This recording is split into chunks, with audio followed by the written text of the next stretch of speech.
देखिए ऐश्वर्या, सबसे अहम बात है और आपने बहुत अहम और बहुत इंपॉर्टेंट सवाल वकील साहब से किया था, लेकिन वकील साहब ने सिर्फ पूरी जलेबियों की दुकान खोल डाली। उन्होंने जो फरहाद हकीम ने कहा या तौक़ीर रज़ा खान साहब ने कहा, उस पर उन्होंने वकील और कोर्ट और सब कुछ खोल डाले, लेकिन बयान को लेकर उन्होंने एक भी कोई ऐसी टिप्पणी नहीं की जिसको कहा जाए कि हाँ बहुत एक पढ़े लिखे वकील वाली बात कर रहे हैं जिम्मेदार।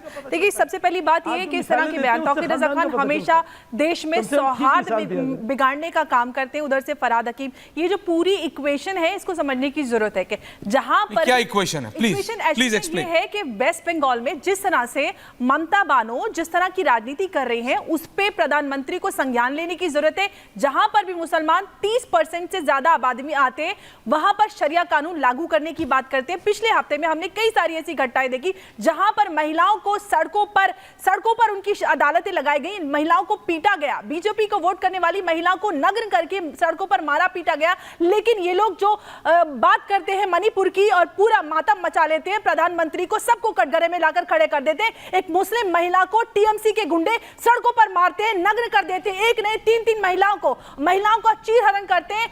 जिस देश धरती पर आप रहते हैं, हिंदुओं की धरती पर, उनको कहते हैं कि आप, मैं कह रहा हूं देखिए धरती सबकी है, मैं कह रहा हूं भाई भारत सबका है, मेरा ये मानना है। बताना चाहती हूं नहीं, मैं आ रहा हूं, एक सेकंड बनाना चाहते हैं अंबर की, क्यों नहीं उसी राजनीति को पूरे देश में नहीं, मैं कह रहा हूं आपकी भी है, उनकी भी है, सबकी है, जो भारतीय है सबकी लागू करना। मैं ये कह रहा हूं एक बात, प्रेम शुक्ला जी मैं आपके पास भी आ रहा हूं, ये इसके पीछे मुझे लगता है it's a well thought of, ये एक पॉलिटिकल स्टेटमेंट है। अभी समाजवादी पार्टी और AIMIM में भी जुड़ रहे हैं। मैं एक सेकंड प्रेम शुक्ला जी से पूछ रहा हूं, प्रेम जी ये बोलना कि जो इस्लाम में पैदा नहीं हुआ वो बदकिस्मत है, हम किसी के और ना किसी के आराध्य या धर्म पर टिप्पणी करनी चाहिए।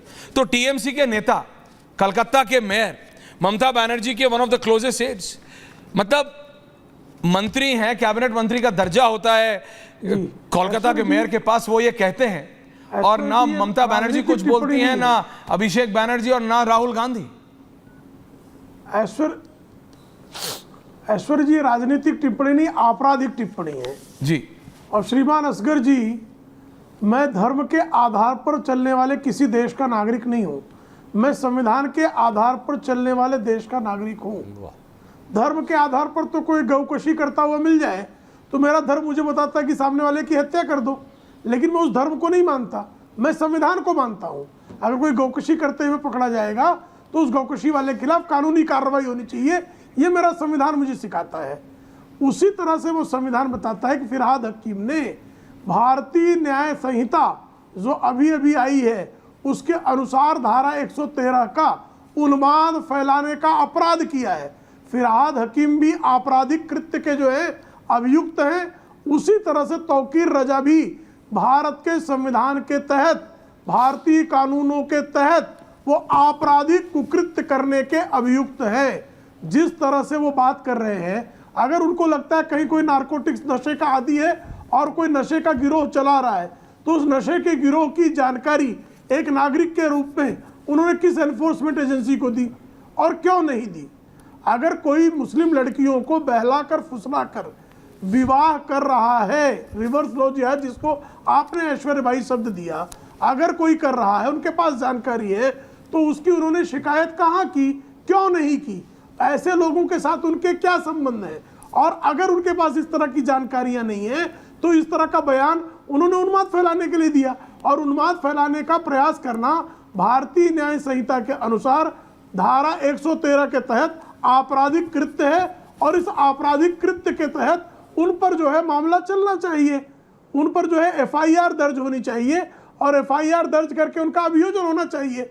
भारत का संविधान इसी तरह का जो है प्रावधान हमको देता है।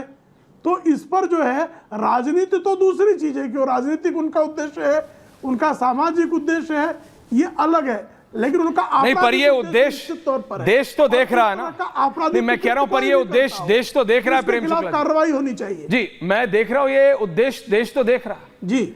आप ये तो समझिए कि एक तरफ प्रधानमंत्री मोदी हैं जी, एक तरफ नरेंद्र मोदी हैं जो असली में इलेक्शन जीते हैं, और ये लाइव विजुअल जैसे मैं मॉस्को से आ रहा है, नरेंद्र मोदी अपने तीसरे टर्म पे निकल गए। दूसरी तरफ विपक्ष है, विपक्ष अभी भी साइकोलॉजिकली जीता है, विपक्ष अभी भी ये कह रहा है कि मैं साइकोलॉजिकली इलेक्शन जीता हूं।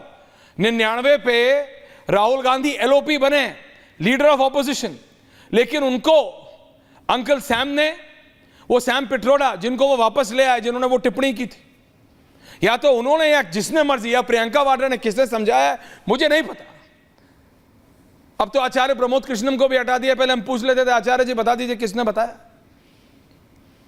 उनको यह समझा दिया, बैक ऑन द विजुअल्स वाला आई एम स्पीकिंग, उनको यह समझा दिया है कि भाई तुम एलओपी नहीं, तुम पीएम हो, और असली पीएम, देश भारत के पीएम अपना काम कर रहा है।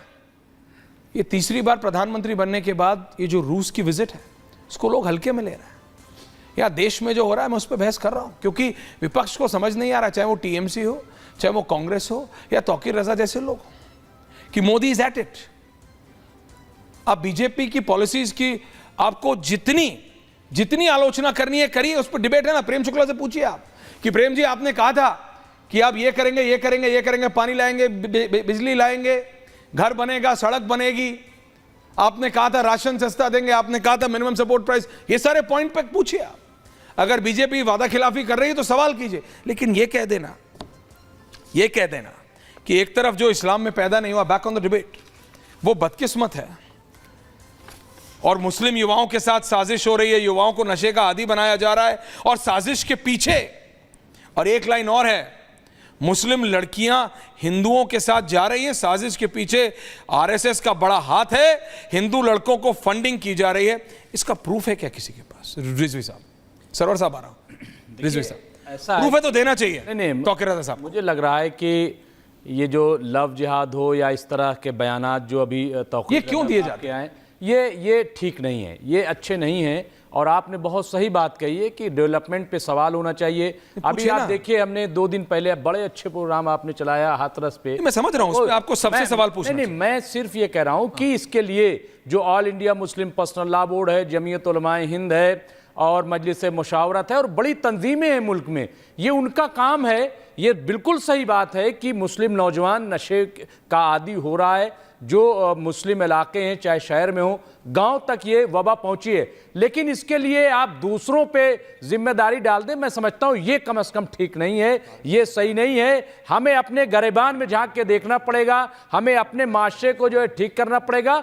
और तौकीर रजा साहब, अगर आप ये कह रहे हैं तो आप इस पे काम कीजिए ना, आप छोड़ दीजिए सियासत। आप नहीं प्रूफ नहीं, प्रूफ मैं इसलिए मांग रहा हूं क्योंकि जब बात नहीं, मेरा काम नहीं, मैं कह रहा हूं जब पुलिस कहती थी कि लव जिहाद हो रहा है, आपने कहा नहीं हो रहा है, सरकार करा रही है पुलिस की, और यहाँ कह रहे हैं कि आरएसएस, और यहाँ मैं कह रहा हूं कि आरएसएस, देखिए भाई, झूठ बोल के तो कहीं भी कुछ भी होगा, गलत है, झूठ बोल के तो कहीं भी होगा, कुछ भी होगा, गलत है। पहले उर्दू के पहले सदर शोभा, ठीक है, प्रोफेसर जामिन अली, उनकी बेटी नासरा शर्मा जो बाद में बनी, बहुत बड़ी नॉवेल निगार हैं, ये कब की शादी की हुई है ना? आप देखिए, तो बहुत ऑप्शंस हैं, बहुत सारे। अरे बीजेपी के खुद के नेता शाहनवाज हुसैन, लेकिन लव जिहाद कहना और लव जिहाद नहीं है क्या में ये इल्जाम, ये बिल्कुल नहीं, पर ये कहना कि आरएसएस को, कासमी साहब, नहीं, मैं कह रहा हूं भाई, अगर रियलिटी है तो बोलो।